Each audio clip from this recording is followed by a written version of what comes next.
деп.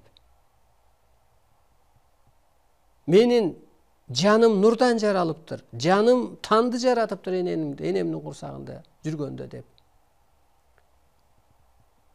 Мисалы башыңызды Кудай жараткандыр, көкүрөгүңүз дух, арбай жараткандыр.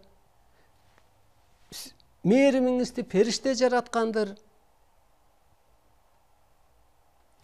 Бөйрөк өт сыйкырды иштетсе, аны бир ааламда сыйкыр күч жараткандыр. Машинени курап баратканда бир эле жерден мотор жасап, бир жерден эле кузов жасап, а жерден эле краска кылып, а жерден дөңгөлөк такпайт да. Кузовный цех өзүнчө, моторный цех өзүнчө, шинный цех өзүнчө. Ана мисалга мына кузовун жасап жөнөттү, конвейерге салып, моторун бирөөлөр коюп атат, айнегин бирөөлөр чаптап атат, мына мынтип анан дайым машина чыккандай, анысы кандай дагы.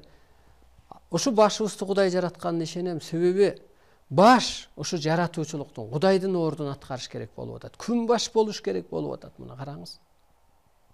Демек, сиздин организмиңиз дагы өзүнүн, жүрөк өзүнүн кызматын аткаргандай, боорунун өзүнүн кызматын аткаргандай, бөйрөк өзүнүн кызматын аткаргандай, анан ошонун баары чогулуп келип бир адамды жараткандай, анан бир адам ошо ааламдын же болбосо эл жер үчүн жаралып келгендей, сиз дагы ошондой сыйкыр кереметиңиз бар. Мына бир түрү эле сот бол дейт да бул табыгы илимде. Сен адаммын, пендемин деп жашаганга болбойт. Бир түрү эле боё дейт. Бир түрү эле жашоону жомоктоштур. Бир түрү эле мээрим төк. Мына бир түрүп соттоп атасың, бир түрүп мээрим төгүп атасың. Бул адамдын өзүндө бар. Ачуулансаң, соттойсуң, тилиң тиет. Мээримиң төгүлсө, күлөсүң, рахмат айтасың, ыраазычылык билдиресиң, мээримиң төгүлөт. Көрдүңүзбү, урматтуу журтум? Ошон үчүн адам жаратуучу. Адам ааламдын ролун аткара алат.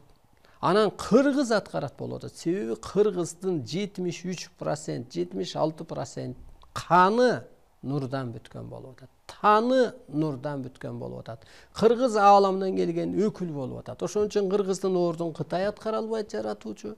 Ишеничи жок. Башка улут аткара албайт.